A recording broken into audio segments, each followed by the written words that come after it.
આપણા સદગુરુ નિષ્કુળાનંદ સ્વામી પુરુષોત્તમ પ્રકાશની અંદર અદ્ભુત નોંધ લીધી છે કે મહારાજ જ્યારે આ લોકની અંદર જે કંઈ કાર્ય કરવાનો સંકલ્પ કરીને પધાર્યા હતા, એ સંકલ્પ જ્યારે પૂર્ણ થયો ને ત્યારે ભગવાન શ્રી હરિએ એક સરસ વાત કરી છે.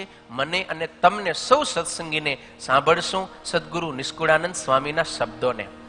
હવે પધારો હો મારે ધામ રે,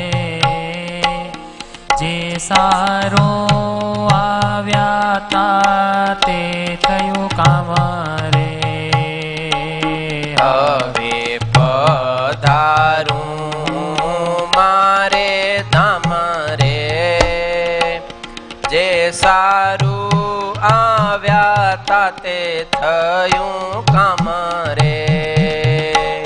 પછી જે જે પાસે હતા જન રે, તેને કે છે એમાં ભગવાન રે. પછી જે જે પાસે હતા જન રે, તેને કે છે એમાં ભગવાન રે. છેલ્લી વાત એ છે માની લેજો રે, શિક્ષાપત્રી પ્રમાણે સહુ રેજો રે. છેલ્લી વાત એ છે માની લેજો રે, શિક્ષાપત્રી પ્રમાણે સહુ રેજો રે. શિક્ષાપત્રી માહી અમે રેશું રે, રહીએ માં સૌને સુખ દેશું રે. શિક્ષાપત્રી માહી અમે રેશું રે, રહીએ માં સહુને સુખ દેશું રે. શિક્ષાપત્રી માહી અમે રેશું રે, રહીએ માં સૌને સુખ દેશું રે. રહીએ માં સૌને સુખ દેશું રે.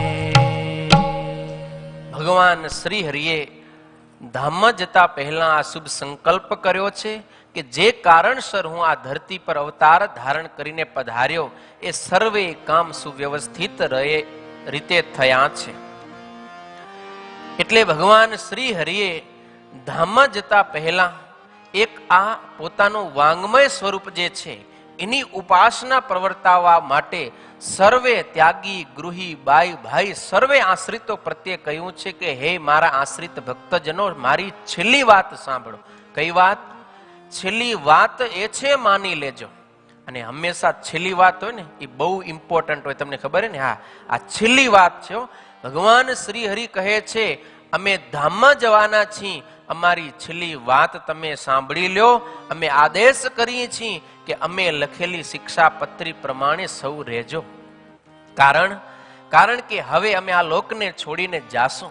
અને આ રીતે જ્યારે વાત કરીને સંતો ભક્તોને એક આઘાત લાગ્યો. મહારાજને વિનંતી કરી, મહારાજ તમે અમને છોડીને ન જાઓ, તમારા વિના અમે જીવી નહીં શકીએ, તમે અમારી સાથે રહો.